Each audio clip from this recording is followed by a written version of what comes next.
بسم اللہ الرحمن الرحیم۔ رمضان المبارک میں ہر روزے کے لیے مستقل طور پر نیت کرنا یہ ضروری ہے، یعنی انسان ہر روزے کے لیے الگ الگ نیت کرے گا۔ اگر کوئی 30 روزے کا یا اسی طرح پورے مہینے روزے رکھنے کا نیت ایک ساتھ کرے تو اس کا اعتبار نہیں ہے۔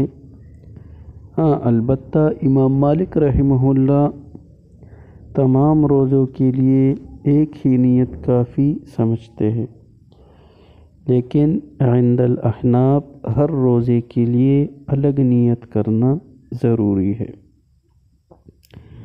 اسی طرح فقہائے کرام کے ہاں نیت کا استمرار بھی ضروری ہے، یعنی اگر کوئی انسان رات سے نیت کر لے اور صبح صادق سے پہلے وہ اس نیت سے رجوع کر لے اور اس کے باوجود یہ انسان دن کو کچھ کھائے پیے نہیں تو اس سے یہ روزہ دار شمار نہیں ہوگا۔ تو لہٰذا نیت کے ساتھ ساتھ استمراری نیت بھی ضروری ہے۔ اور ایک اہم مسئلہ جو انسان نیت کے ساتھ انشاءاللہ کہہ دے تو آئے یہ نیت معتبر ہے یا نہیں؟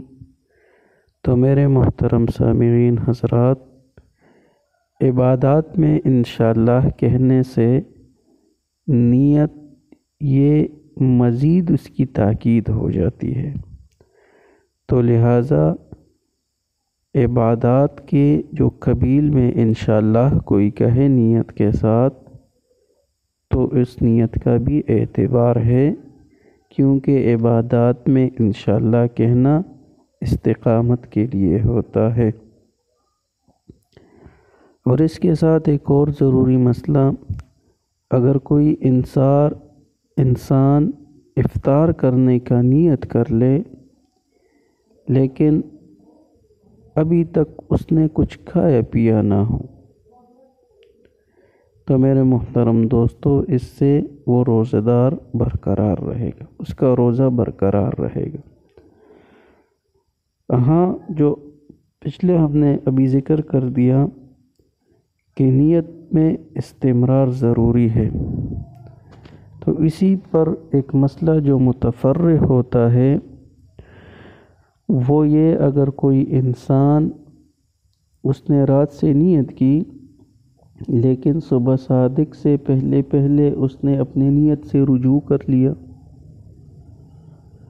اور رجوع کرنے کے بعد صبح صادق بھی ہو گیا اور اس نے کچھ کھایا پیا بھی نہیں ہے، لیکن بالفرض نصف النہار میں اس نے پھر کچھ کھا لیا یا پی لیا، تو اس روزہ دار پر صرف قضا لازم ہوگی، کفارہ اس پر نہیں ہے۔